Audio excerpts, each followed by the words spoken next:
Hi everyone, this is Neel Raithatha, consultant audiologist and director of ClearWax. Thank you for joining me in my latest video using the WAXscope, and this is the size 1 teardrop specular, which is now available to purchase via our online trade shop. And this patient attended with fully occluding dead skin and wax. Some of the wax was impacted on the eardrum, so we do remove that at the end of the video.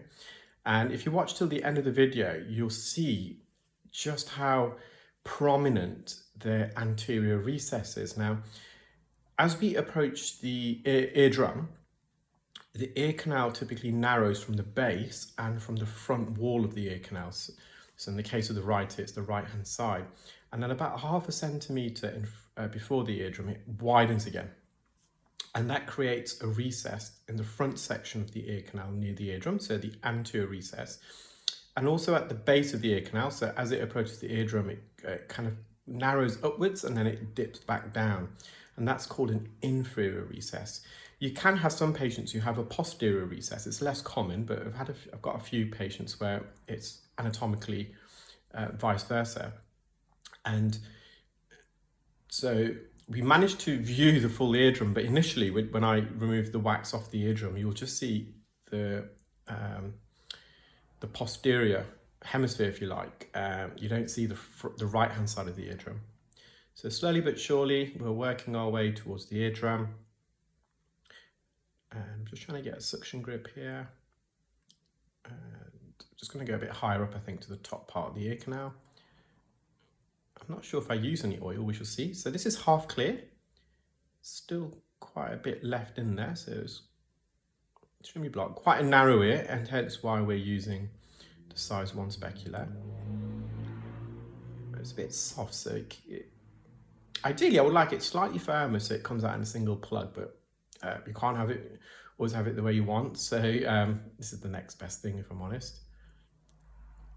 You can just see the wax glistening in the distance. That is now very close, if not on the eardrum. But when I remove this plug, there is a bit of staining on the drum, which I managed to remove. So you can see that the tail end of that plug also came away.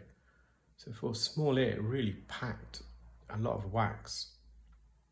So I'm just trying to wriggle this through the entrance. There we are, I managed to get that away. So you can see the eardrum. Now that's the back half of the eardrum. And you can see a bit, I could have left that, but I just felt comfortable removing that.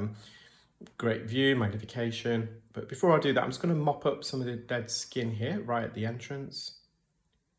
Just going to be wary of a bit of dead skin. So if there's any Australian specialists watching this, as you may be aware, I'm traveling to Australia next week for a couple of weeks. I've had a last minute invitation to attend a conference in Sydney. So it's on the day I land in the afternoon, where might be doing a workshop, and also the following day, a Q&A session. So I'll keep you updated. So I had an email today, just confirming a few details. So it'd be great to see you there. So I'm now gonna try and see the front part of the eardrum. So get the specular in, and now I'm turning the specular. I'm stretching the ear from the left-hand side, and we can see the hammer bone. Still can't see the full recess. Well, I hope you enjoyed that video, guys. Take care.